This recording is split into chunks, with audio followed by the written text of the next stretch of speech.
Estamos encerrando o ano litúrgico. Domingo que vem será, portanto, o último domingo do ano eclesiástico.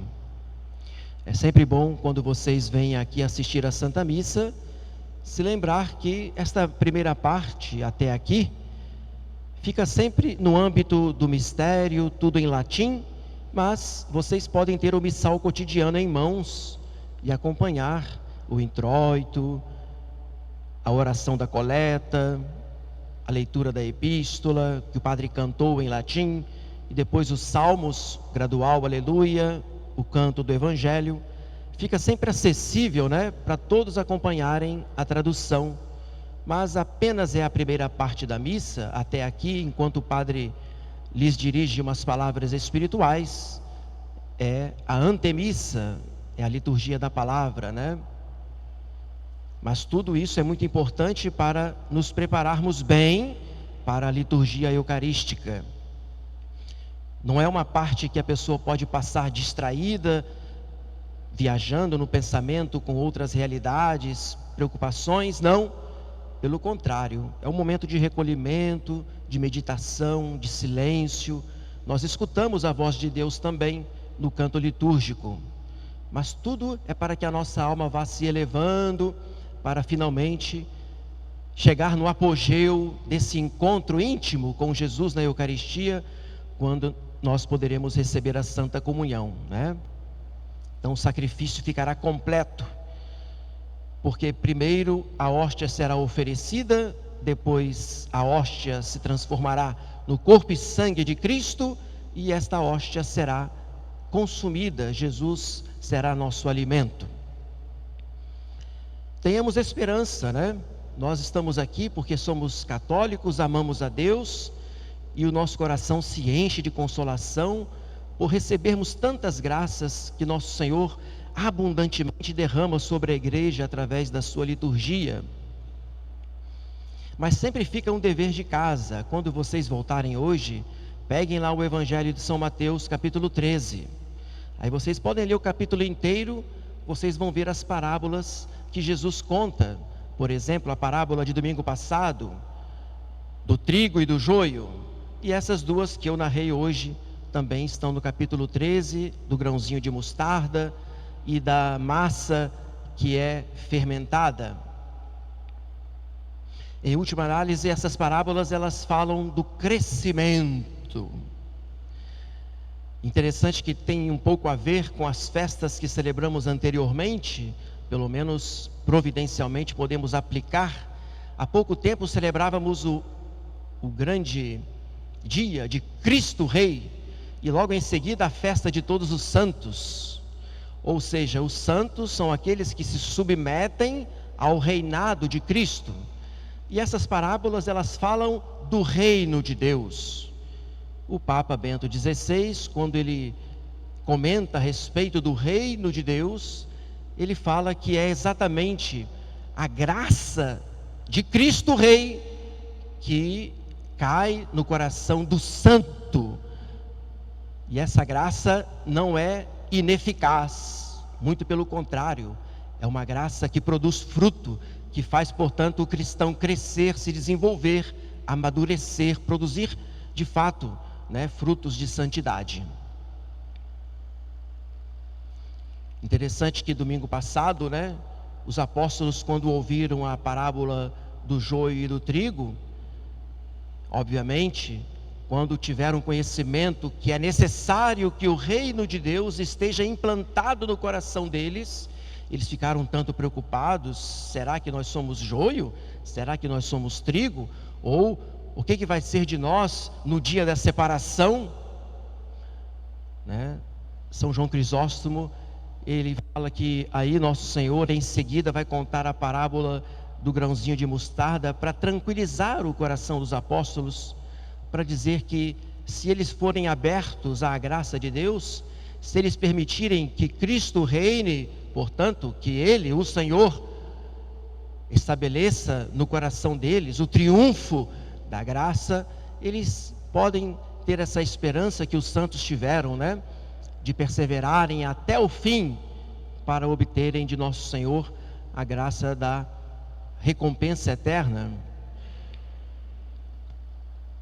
é justificável, é compreensível o temor dos apóstolos, e nós também precisamos temer por um lado, mas por outro lado precisamos colocar toda a nossa confiança, porque nosso Senhor, Ele é esse semeador generoso, né? Que como Criador de todas as coisas, Ele espalhou a sua bondade no coração dos homens. E muito mais do que isso, nosso Senhor, na sua generosidade, não se contentou em nos criar, mas Ele espalhou a salvação através da sua redenção copiosa. Pois Cristo não é só Criador, mas sobretudo Ele é Salvador do gênero humano. E aí, como semeador divino, generoso, através da sua redenção, Ele quer alcançar todos os corações. Ele não quer que nenhum dos seus filhos se perca, mas que todos amem a Deus e conheçam o Pai. É interessante que São Gregório Magno, né, ele fala que Jesus, além de ser o semeador, Ele mesmo é o grão de mostarda, né? Ele mesmo é o grão de mostarda que, plantado no horto da sepultura, ressuscitou como uma grande árvore. Ele foi grão quando morreu, mas Ele tornou-se árvore quando ressuscitou. Ele foi um grãozinho pela sua humildade da carne, pelo seu aniquilamento, né? Mas Ele tornou-se uma árvore pelo poder da majestade. É para a gente entender que nosso Senhor, ao mesmo tempo que é semeador, é grão, para dizer que tanto a criação como a redenção, né, são obras generosas, abundantes deste amor de Deus, que mesmo abundando o pecado, né, Ele quis que a sua graça superabundasse, que a sua graça estivesse derramada de maneira profícua nos corações de todos. Aí São Jerônimo vai dizer que nós devemos ser como aquelas árvores que vão formar os seus ninhos naqueles ramos desta árvore que é Cristo, né? Ele diz assim: devemos nos tornar aves, ou devemos tomar as penas das asas das pombas, a fim de voarmos para as coisas mais sublimes, para que possamos habitar nos ramos desta árvore que é Cristo, fazer ali os nossos ninhos, né? Porque Cristo contém em si toda a verdade, a plenitude da vida. De tal maneira, diz São Jerônimo, fugindo das coisas terrenas, né, possamos subir com prontidão para as coisas do céu. A nossa disposição, então, né, a disposição do nosso coração deve ser essa. Cristo, Ele não quer que o seu grão ou que o seu dom seja desperdiçado, seja esbanjado, seja pouco aproveitado. Nosso Senhor não quer, como semeador e como grão, que a nossa terra seja uma terra infértil, que a nossa terra seja um coração duro, uma terra pisada ou uma terra de espinhos, de abrolhos. Mas nosso Senhor quer que a gente se abra e que a gente encontre essas asas, para que assim possamos nos abrigar nas riquezas insondáveis, né, do amor de Cristo, as quais Ele nos oferece com abundância. Porque a gente pode dizer que essa abundância de Cristo, na verdade, é o seu reino que Ele quer constituir em nossas almas.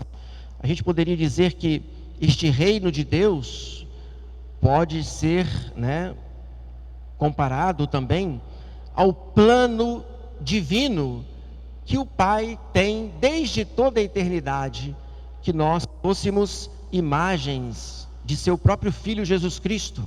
Isso é uma predestinação, é uma escolha, é um amor eterno que Deus tem por nós. E Ele quer, portanto, que este plano misericordioso, esse plano de amor, se execute, né? E de fato isso acontece quando a nossa alma se torna uma terra boa, quando a gente permite que a sementinha de mostarda ali caia e cresça, ou quando a gente também progride, de tal maneira que a gente cresça, se desenvolva e voe ao encontro do Senhor, né? Porque quanto mais próximos de Cristo, mais enxertados nessa árvore, mais semelhantes a Ele nós nos tornaremos.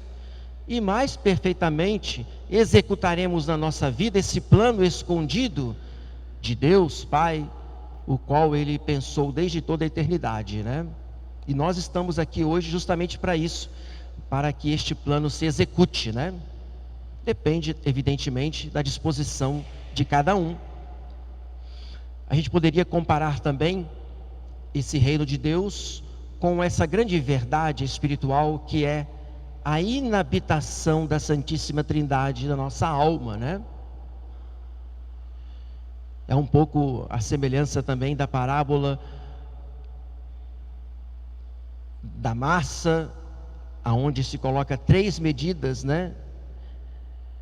Justamente indicando a presença da Trindade e Deus em nós, morando na nossa alma. É uma força irresistível, é um poder, né, grandioso, que pode acontecer de fato a partir dessa presença transformadora de Deus em nosso coração, porque Deus tem um dinamismo tão grande que de fato, com o seu poder, com a sua graça infinita, né, e ao mesmo tempo com a correspondência dos santos, quantas transformações, não é? Quantos exemplos belíssimos de santos que foram generosos, heróis, até o ponto, né, de darem a vida por Cristo, seja nas coisas pequeninas, seja também nas coisas grandiosas e difíceis. Mas é tão bonito quando a alma é fiel à presença de Deus, e essa presença faz a alma crescer cada dia mais. A pessoa se santifica para alcançar os cumes da perfeição, porque ela possui em si a própria perfeição, que é a Santíssima Trindade. E em última análise, a gente pode dizer que essa presença de Deus nos traz a graça santificante, né? Que é a adoção filial. Nós participamos da própria vida divina, é a vida sobrenatural da graça. Cristo, nosso Senhor, é filho por natureza, mas nós pela graça somos filhos por adoção. E aqui está o reino de Deus bem implantado, né, no coração do cristão. Seja um bom filho, né? Viva na graça de Deus.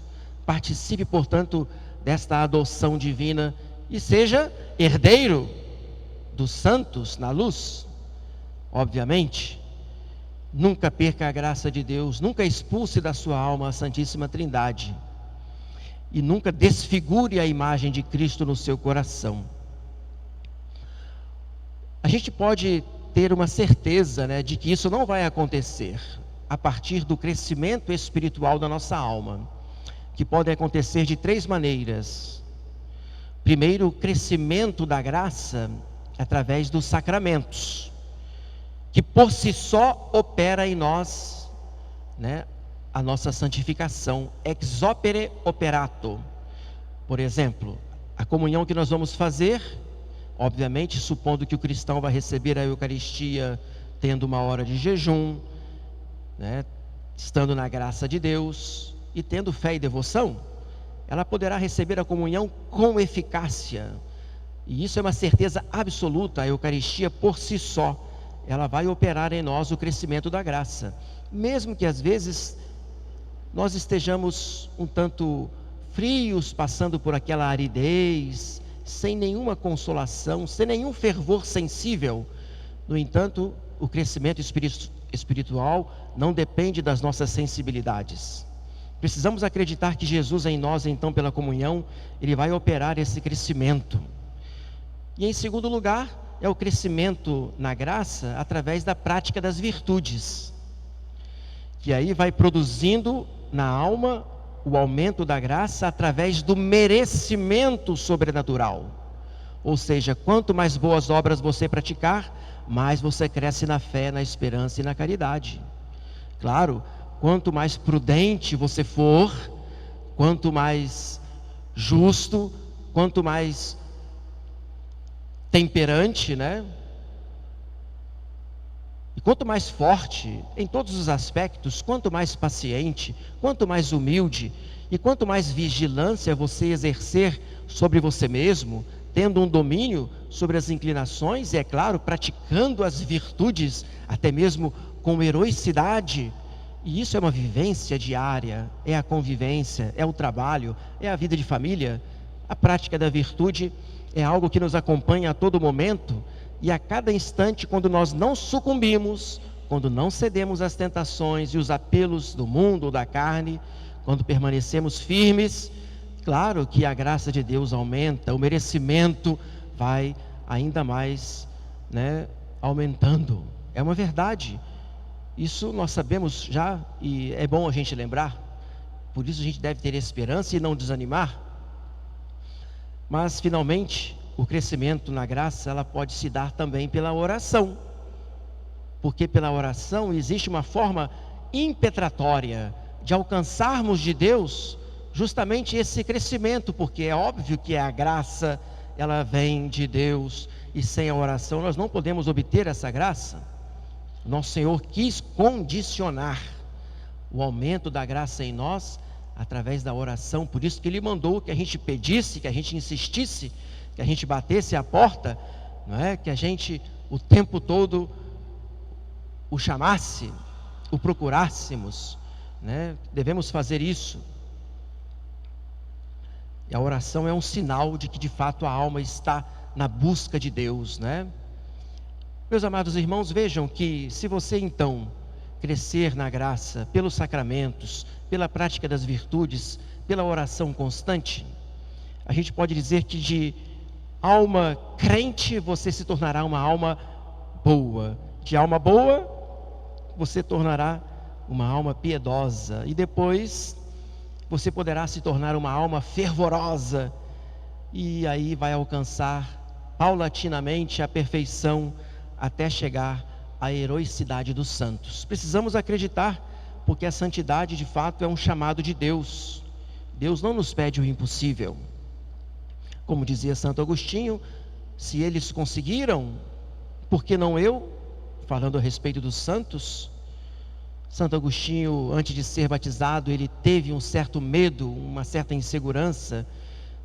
Faltou um pouco de confiança na graça de Deus, mas depois Ele permitiu que a sua alma tornasse uma terra boa.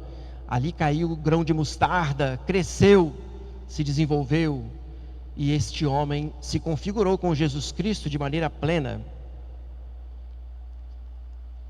Ora, aqui só para poder mencionar o progresso da alma com relação ao pecado mortal, né? Por exemplo, quando a pessoa é uma alma apenas crente, ela debilmente combate o pecado mortal, mas com um arrependimento sincero e verdadeiras confissões. Frequentemente se coloca, infelizmente, né, nas ocasiões perigosas de pecado, e ela se coloca voluntariamente.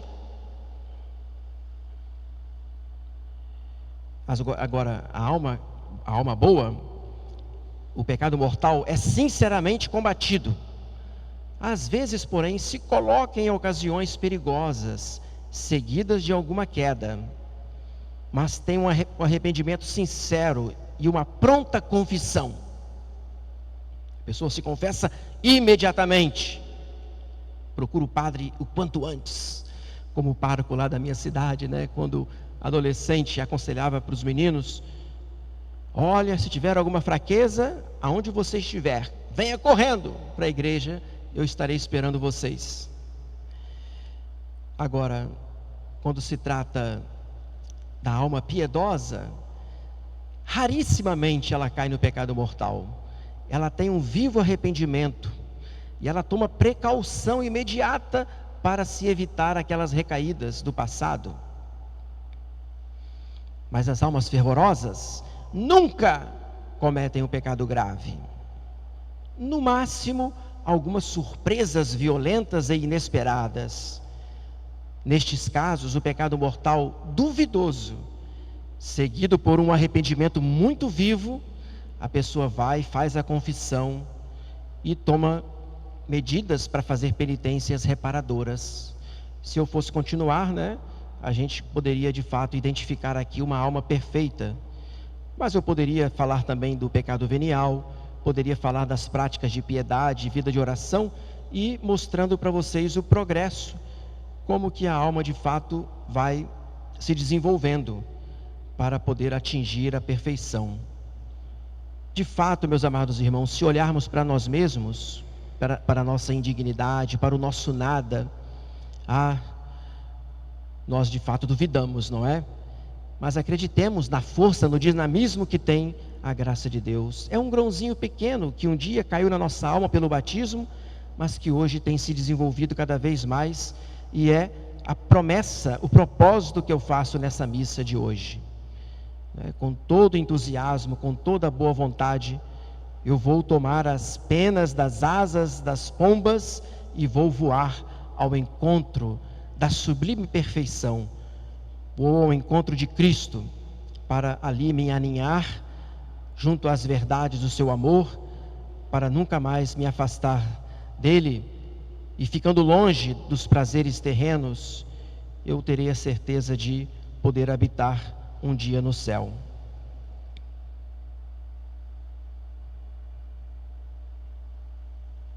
Que Nossa Senhora, a nossa boa mãe do céu, nos dê a graça da perseverança e da santificação pessoal. Louvado seja nosso Senhor Jesus Cristo.